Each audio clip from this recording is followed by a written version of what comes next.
Welcome to Kannan info Tamil. நம்ம இன்னைக்கு என்ன டாபிக் பார்க்க போறோம் அப்படின்னா, சமீபத்துல இந்தியா தன்னுடைய நியூக்ளியர் டிட்டரண்ட் மற்றும் ஸ்ட்ரைக் கேப்பபிலிட்டிய மிகப்பெரிய அளவுல அதிகப்படுத்த முயற்சி செய்து வந்துகிட்டு இருக்காங்க. அதுவும் குறிப்பா சமீபத்துல நடத்தப்பட்ட மிசைல் சோதனைகள் இந்தியாவின் எதிரிகளுக்கு மிகப்பெரிய அச்சத்தை ஏற்படுத்தி இருக்கு. அணு ஆயுதங்களை கையாளக்கூடிய ஸ்ட்ராட்டஜிக் ஃபோர்ஸ் கமாண்ட் அணு ஆயுதங்களின் செயல்திறனை அதிகரிப்பதற்கு பல திட்டங்களை செயல்படுத்தி வந்துகிட்டு இருக்காங்க. இந்தியா எதற்காக தன்னுடைய அணு ஆயுதங்களின் செயல்திறனை அதிகப்படுத்துவதற்கு முயற்சி செய்து வந்துகிட்டு இருக்காங்க? இந்தியா சமீபத்தில் நடத்திய மிசைல் சோதனைகளோட முக்கியத்துவம் என்ன? இந்தியாவிடம் உள்ள அணு ஆயுதங்களோட உண்மையான சக்தி என்ன? வரும் காலத்துல இந்தியா தன்னுடைய நியூக்ளியர் டிட்டரண்ட் கேப்பபிலிட்டிய எப்படி அதிகப்படுத்த திட்டமிட்டிருக்காங்க அப்படிங்கிறது குறித்து நம்ம டீடைலா இந்த வீடியோல பார்க்கலாம். இந்தியா தன்னுடைய எதிரி நாடுகள் மீது ஒரு அணு ஆயுத தாக்குதல் நடத்தணும்னா ஸ்ட்ராட்டஜிக் ஃபோர்ஸ் கமாண்ட் அப்படிங்கிற அமைப்பு தான் அதை செய்வாங்க. இந்த ஸ்ட்ராட்டஜிக் ஃபோர்ஸ் கமாண்ட் 2003 வருடம் திரு அடல் பிஹாரி வாஜ்பாய் அவர்களின் அரசாங்கத்தால் உருவாக்கப்பட்டது. இந்தியா ஒரு அணு ஆயுத தாக்குதல் நடத்துவதற்கு என்னென்ன ஆயுதங்கள் தேவையோ அது முழுவதும் இந்த ஸ்ட்ராட்டஜிக் ஃபோர்ஸ் கமாண்ட் அமைப்பின் கட்டுப்பாட்டில் தான் இருக்கும். இப்போ இந்திய அரசாங்கம் இந்த ஸ்ட்ராட்டஜிக் ஃபோர்ஸ் கமாண்டோட தாக்கும் திறனை மிகப்பெரிய அளவுல அதிகரிப்பதற்கு பல திட்டங்களை சமீபத்துல செயல்படுத்தி வந்துகிட்டு இருக்காங்க. அதுல குறிப்பா சொல்லணும்னா சமீபத்துல நடத்தப்பட்ட அக்னி பிரைம் பாலிஸ்டிக் மிசைல் சோதனையை சொல்லலாம். இந்த அக்னி பிரைம் மிசைல்னால 1000 முதல் 2000 கிலோமீட்டர் தூரத்துல உள்ள இலக்குகளை மிக துல்லியமா தாக்க முடியும். இந்த மிசைல டிஆர்டிஓ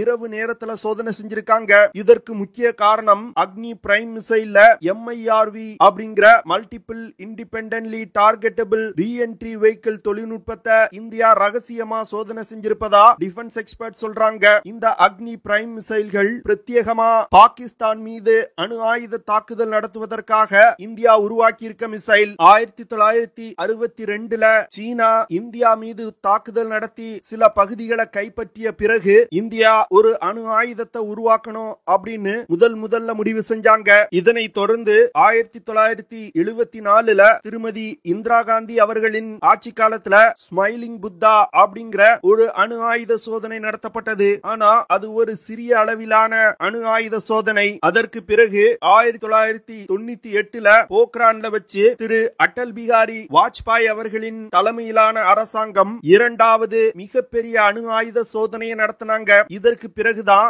இந்தியாவை உலகில் உள்ள நாடுகள் ஒரு அணு ஆயுத சக்தி கொண்ட நாடு அப்படின்னு ஏற்றுக்கொண்டாங்க.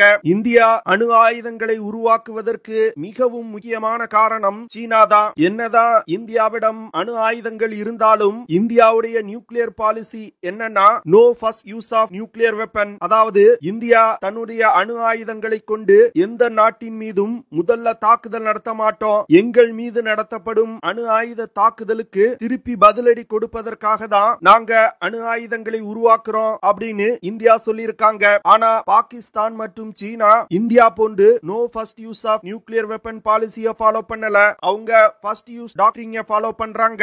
இதனால ஃபியூச்சர்ல இந்தியாவுடன் சீனா மற்றும் பாகிஸ்தானுக்கு ஏதாவது ஒரு யுத்தம் ஏற்பட்டால் அவங்க முதல்ல அணு ஆயுதங்களை பயன்படுத்தி தாக்குதல் நடத்துவதற்கு வாய்ப்பு இருக்கு. அப்போ இந்தியா சீனா மற்றும் பாகிஸ்தானுக்கு தன் மீது நடத்தப்பட்ட தாக்குதலுக்கு ஒரு சரியான பதிலடி கொடுக்கணும்னா இந்தியாவிடம் மிக சக்தி கொண்ட அணு ஆயுதங்கள் இருக்கணும். அது மட்டும் இல்லாம எதிரிகளை மிகவும் துல்லியமா தாக்கக்கூடிய மிசைல்கள் இருக்கணும். அடுத்து இந்தியாவுடைய நியூக்ளியர் ட்ரையட் கேப்பபிலிட்டி ஒரு வலிமையானதா இருக்கணும். நியூக்ளியர் ட்ரையட் அப்படிங்கிறது கடல், தரை மற்றும் ஆகாயத்துல இருந்து அணு ஆயுத தாக்கும் திறனை நியூக்ளியர் ட்ரையட்னு சொல்லுவாங்க.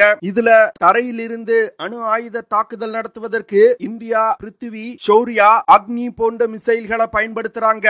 அதுவே வானிலிருந்து அணு ஆயுத தாக்குதல் நடத்துவதற்கு இந்தியா மிராஜ் 2000, ஸ்பைஸ் கேட், ஜாகுவார் போன்ற விமானங்களை பயன்படுத்துறாங்க. இந்திய விமானப்படையில பயன்பாட்டில் உள்ள 70க்கும் மேற்பட்ட மிராஜ் 2000 மற்றும் ஜாகுவார் விமானங்களை பயன்படுத்தி வானிலிருந்து ஒரு அணு ஆயுத தாக்குதல் நடத்த முடியும். அதுவே கடலில் இருந்து ஒரு அணு ஆயுத தாக்குதல் நடத்தணும்னா நீர்மூழ்கி கப்பல்கள்ல இணைக்கப்பட்டிருக்க சப்மரின் லான்ச் பாலிஸ்டிக் மிசைல்களை பயன்படுத்தி இந்தியாவால அணு ஆயுத தாக்குதல் நடத்த முடியும். குறிப்பா சொல்லணும்னா தனுஷ், சாகரிகா, K4, K5 போன்ற மிசைல்களை பயன்படுத்தி இந்தியாவால அணு ஆயுத தாக்குதல் நடத்த முடியும். இந்தியா தன்னுடைய சப்மரின் லான்ச் பாலிஸ்டிக் மிசைல்களை INS அரிகான் மற்றும் INS அரிகாட் போன்ற அணுசக்தி நீர்மூழ்கி கப்பல்கள்ல இணைச்சு பயன்படுத்தி வந்துகிட்டு இருக்காங்க. இந்தியாவிடம் தற்போது 2 அணுசக்தி நீர்மூழ்கி கப்பல்கள் தான் இருக்கு. கூடுதலா 2 அணுசக்தி நீர்மூழ்கி கப்பல்களை இந்தியா கட்டி வந்துகிட்டு இருக்காங்க. அதுல S4 மற்றும் S4 ஸ்டார் அப்படிங்கிற அணுசக்தி நீர்மூழ்கி கப்பல்களை இந்தியா கட்டி வந்துகிட்டு இருக்காங்க. இந்த 2 அணுசக்தி நீர்மூழ்கி கப்பல்களும் 2025 வருடத்துக்குள் இந்திய கடற்படையில இணைக்கப்படும் அப்படின்னு டிஃபென்ஸ் எக்ஸ்பர்ட் சொல்றாங்க. இந்த சூழ்நிலையில சமீபத்துல இந்தியா அக்னி 5 மிசைல்ல MIRV அப்படிங்கிற multiple independently targetable reentry vehicle தொழில்நுட்பத்தை வெற்றிகரமா சோதனை செஞ்சிருக்காங்க.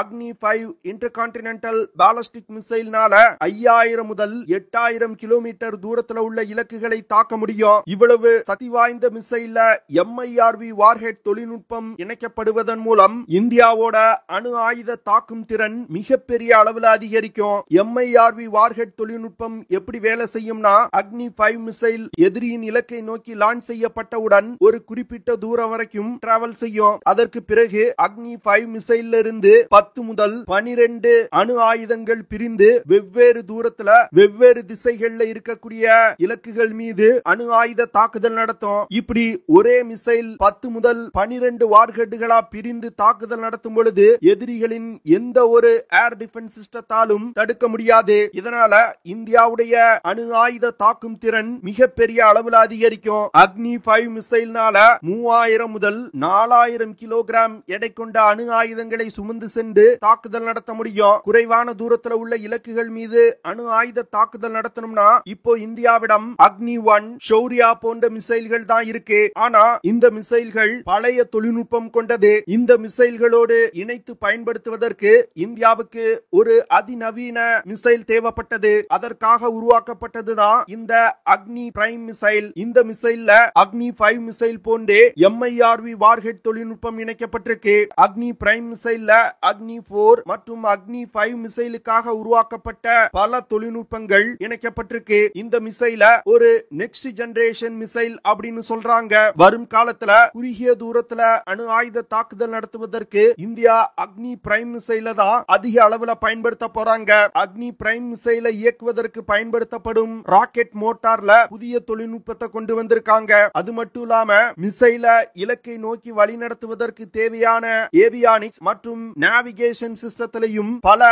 அதிநவீன தொழில்நுட்பங்களை கொண்டு வந்திருக்காங்க. இதனால அக்னி பிரைம் மிசைல்கள்னால இலக்கை மிக துல்லியமா தாக்க முடியும். அக்னி பிரைம் மற்றும் அக்னி 5 மிசைல்கள் ஒரு கேனஸ்டர் லான்ச் மிசைல்ஸ். கேனஸ்டர் லான்ச் அப்படிங்கிறது அந்த மிசைல்ல அணு ஆயுதங்களை பொருத்தி ரகசியமா இந்தியாவால பதுக்கி வைக்க முடியும். ஒரு யுத்த நேரத்துல பதுக்கி வைக்கப்பட்ட மிசைல்களை தேவைப்படக்கூடிய இடங்களுக்கு ரகசியமா நகர்த்தி இந்தியாவால அணு ஆயுத தாக்குதல் நடத்த முடியும். 2015 வருடமே அக்னி 5 மிசைல்கள் வெற்றிகரமா சோதனை செய்யப்பட்டது. ஆனா அப்பொழுது அந்த மிசைல்ல MIRV வார்ஹெட் தொழில்நுட்பம் இணைக்கப்படாமல் இருந்தது. ஆனா தற்போது அக்னி 5 மிசைல் மற்றும் அக்னி பிரைம் மிசைல்ல MIRV வார்ஹெட் தொழில்நுட்பம் இணைக்கப்பட்டிருப்பது இந்தியாவுடைய அணு ஆயுத தாக்கும் திறனை மிகப்பெரிய அளவில் அதிகரிச்சிருக்கு. MIRV வார்ஹெட் தொழில்நுட்பத்தை எந்த ஒரு ஏர் டிஃபென்ஸ் சிஸ்டத்தாலும் தடுக்க முடியாது. இதன் காரணமா தான் இந்தியா அக்னி 5 மிசைலுக்கு திவ்யாஸ்திரா அப்படின்னு பேர் வச்சிருக்காங்க. இந்த தொழில்நுட்பம் இந்திய படையில் இணைக்கப்படுவதன் மூலம் இந்தியாவுடைய மிசைல் கேப்பபிலிட்டியில மிகப்பெரிய பிளெக்சிபிலிட்டியை கொடுத்திருக்கு. ஏன்னா ஒரே மிசைலை பயன்படுத்தி 10க்கும் மேற்பட்ட டார்கெட்டுகள் மீது ஒரே நேரத்தில் தாக்குதல் நடத்த முடியும். இப்படி ஒரு மிசைலை லான்ச் செய்து 10 டார்கெட்டுகள் மீது தாக்குதல் நடத்துவது எதிரிகளுக்கு பலத்த சேதத்தை ஏற்படுத்தும். இந்த தொழில்நுட்பத்தை வரும் காலத்துல இந்தியா பயன்படுத்தும் அனைத்து மிசைல்களையும் இணைப்பதற்கு இந்தியா திட்டமிட்டிருக்காங்க. இதனால இந்த MIRV வார்ஹெட் தொழில்நுட்பம் இந்தியாவுடைய மிசைல் தொழில்நுட்பத்துல ஒரு கேம் சேஞ்சர் அப்படின்னு சொல்றாங்க. இந்த MIRV வார்ஹெட் தொழில்நுட்பத்தை உலகின் வெகு சில நாடுகள் தான் தற்போது டெவலப் செஞ்சிருக்காங்க. குறிப்பா சொல்லணும்னா அமெரிக்கா, ரஷ்யா, பிரான்ஸ், UK போன்ற நாடுகள் தான் வச்சிருக்காங்க. இந்த தொழில்நுட்பத்தை இந்தியாவின் மிகவும் நெருங்கிய நட்பு நாடான ரஷ்யா கூட இந்தியாவுக்கு கொடுக்கல. இதனால இந்த MIRV வார்ஹெட் தொழில்நுட்பத்தை முழுக்க இந்திய விஞ்ஞானிகள் உள்நாட்டிலே டெவலப் செஞ்சிருக்காங்க. அடுத்து கடலில் இருந்து அணு ஆயுத தாக்குதல் நடத்தும் திறனை இந்தியா அதிகப்படுத்துவதற்கு தற்போது பெரிய அளவுல முயற்சிகளை செய்து வந்துகிட்டு இருக்காங்க. ஏற்கனவே இந்தியா 2 அணுசக்தி நீர்மூழ்கி கப்பல்களை வெற்றிகரமா டெவலப் செய்து கடற்படையில இணைச்சிருந்தாலும் தற்போது வரைக்கும் தனுஷ், சாகரிகா, K4 போன்ற சப்மரின் லான்ச் பாலிஸ்டிக் மிசைல்கள் தான் பயன்பாட்டில் இருந்து வருது. இந்த மிசைல்கள்னால 350 முதல் 3500 கிலோமீட்டர் தூரத்துல உள்ள இலக்குகள் மீது அணு ஆயுத தாக்குதல் நடத்த முடியும். ஆனா அக்னி 5 மிசைல் போன்று 5000 கிலோமீட்டருக்கும் அதிகமான தூரத்துல உள்ள இலக்குகளை தாக்கக்கூடிய சப்மரின் லான்ச் பாலிஸ்டிக் மிசைல்கள் இந்தியாவுக்கு மிகவும் அவசியம் அப்படின்னு டிஃபென்ஸ் எக்ஸ்பர்ட் சொல்லி வந்துகிட்டு இருக்காங்க. இதனால K5 அப்படிங்கிற ஒரு சப்மரின் லான்ச் பாலிஸ்டிக் மிசைல இந்தியா டெவலப் செய்து வந்துகிட்டு இருக்காங்க. இந்த வருடத்தோட இறுதிக்குள் இந்த K5 சப்மரின் லான்ச் பாலிஸ்டிக் மிசைலோட சோதனை நடத்தப்படும் அப்படின்னு சில செய்திகள் வெளிவந்துகிட்டு இருக்கு. அடுத்து K6 அப்படிங்கிற சப்மரின் லான்ச் பாலிஸ்டிக் மிசைலையும் இந்தியா டெவலப் செய்து வந்துகிட்டு இருக்காங்க. இந்த மிசைல்னால 6000 கிலோமீட்டருக்கும் அதிகமான தூரத்துல உள்ள இலக்குகள் மீது அணு ஆயுத தாக்குதல் நடத்த முடியும். இந்த K series of submarine launch ballistic மிசைலையும் இந்தியா MIRV வார்ஹெட்டுகளை இணைப்பதற்கு திட்டமிட்டிருக்காங்க. தற்போது பயன்பாட்டில் உள்ள K4 மற்றும் K15 சப்மரின் லான்ச் பாலிஸ்டிக் மிசைல்கள் சிறிய அணுசக்தி நீர்மூழ்கி கப்பல்களான INS அரிகாந்த் மற்றும் INS அரிகாட் நீர்மூழ்கி கப்பல்கள்ல பயன்படுத்துவதற்காக உருவாக்கப்பட்டிருக்கு. இந்தியா புதிதாக டெவலப் செய்து வரும் K5 மற்றும் K6 சப்மரின் லான்ச் பாலிஸ்டிக் மிசைல்கள் பெரிய அணுசக்தி நீர்மூழ்கி கப்பல்களான S4 மற்றும் S4 ஸ்டார் நீர்மூழ்கி கப்பல்கள்ல பயன்படுத்துவதற்கு இந்தியா திட்டமிட்டிருக்காங்க. கடலில் இருந்து அணு ஆயுத தாக்குதல் நடத்தும் திறன் இந்தியாவுக்கு மிகவும் முக்கியம். ஏன்னா இந்தியா தரையில் இருந்து அணு ஆயுத தாக்குதல் நடத்துவதற்கு அக்னி 5 மிசைல்களை இந்தியாவின் ஏதாவது ஒரு பகுதியில தான் பதுக்கி வச்சிருப்பாங்க. அத எதிரிகள் சேட்டலைட் உதவியோடு கண்டுபிடித்து அக்னி 5 மிசைல்களை தாக்கி அழிப்பதற்கு வாய்ப்பு இருக்கு. ஆனா கடல்ல ஒரு நியூக்ளியர் சப்மரின் லான்ச் பாலிஸ்டிக் மிசைல்ல அணு ஆயுதங்களை பொருத்தி நீர்மூழ்கி கப்பலை ஏதாவது ஒரு கடற்பரப்புல நிறுத்தி வச்சிருந்தோம்னா அதை எந்த ஒரு சேட்டலைட்டுகளாலும் கண்டுபிடிக்க முடியாது. இதனால இந்தியா மீது எதிரிகள் ஒரு அணு ஆயுத தாக்குதல் நடத்தினாங்கன்னா அவர்களுக்கு கடலில் இருந்து சரியான பதிலடிய இந்தியாவால கொடுக்க முடியும். இதன் மூலமா இந்தியாவுடைய செகண்ட் ஸ்ட்ரைக் கேப்பபிலிட்டி மிகப்பெரிய அளவுல அதிகரிக்கும். ஸ்ட்ராட்டஜிக் ஃபோர்ஸ் கமாண்ட் இப்போ என்ன செஞ்சு வந்துகிட்டு இருக்காங்கன்னா MIRV வார்ஹெட்டுகள் மற்றும் பெரிய அணுசக்தி நீர்மூழ்கி கப்பல்களை டெவலப் செய்து படையில் இணைப்பதுதான் அவர்களுடைய பிரதான நோக்கமா இருக்கு. இதன் மூலமா இந்தியாவுடைய நியூக்ளியர் ட்ரேட் கேப்பபிலிட்டி மிகப்பெரிய அளவுல அதிகரிக்கும் அப்படின்னு டிஃபென்ஸ் எக்ஸ்பர்ட் சொல்றாங்க. அக்னி 5 மிசைல்ல MIRV வார்ஹெட்டுகள் இணைக்கப்படுவதை விட சப்மரின் லான்ச் பாலிஸ்டிக் மிசைல்ல MIRV வார்ஹெட்டுகள் இணைக்கப்படுவது ரொம்ப அவசியமா டிஃபென்ஸ் எக்ஸ்பர்ட்ஸ் பார்க்கறாங்க. ஏன்னா சப்மரின் லான்ச் பாலிஸ்டிக் மிசைல்ல MIRV வார்ஹெட்டுகள் இணைக்கப்பட்டால் இந்தியா தன்னுடைய எதிரிகளுக்கு ஒரு ஸ்ட்ராங்கான மெசேஜ் கொடுக்கறாங்க. அதாவது என் மீது ஒரு அணு ஆயுத தாக்குதல் நடத்தினா உலகில் உள்ள எந்த ஒரு கடற்பரப்புல இருந்தாவது உங்க நாட்டின் மீது எங்களால அணு ஆயுத தாக்குதல் நடத்த முடியும் அப்படிங்கறத இந்தியா உறுதி செய்வாங்க. இதன் காரணமாக தான் MIRV வார்ஹெட் தொழில்நுட்பம் இந்திய மிசைல்களில் இணைக்கப்படுவது ஒரு கேம் சேஞ்சரா டிஃபென்ஸ் எக்ஸ்பர்ட்ஸ் பார்க்கறாங்க. இது போன்ற பல விஷயங்கள் மூலமா இந்தியா தன்னுடைய நியூக்ளியர் ட்ரேட் கேப்பபிலிட்டிய மிகப்பெரிய அளவுல அதிகரிச்சு வந்துகிட்டு இருக்காங்க. ஓகே ஃப்ரெண்ட்ஸ், நம்ம வீடியோவோட நிறைவு பகுதிக்கு வந்துட்டோம். இதெல்லாம் தான் நான் உங்ககிட்ட ஷேர் பண்ணணும் அப்படின்னு நினைச்ச விஷயங்கள். ஐ ஹோப் நான் ஷேர் பண்ண விஷயங்கள் உங்களுக்கு பிடிச்சிருக்கும்னு நினைக்கிறேன்.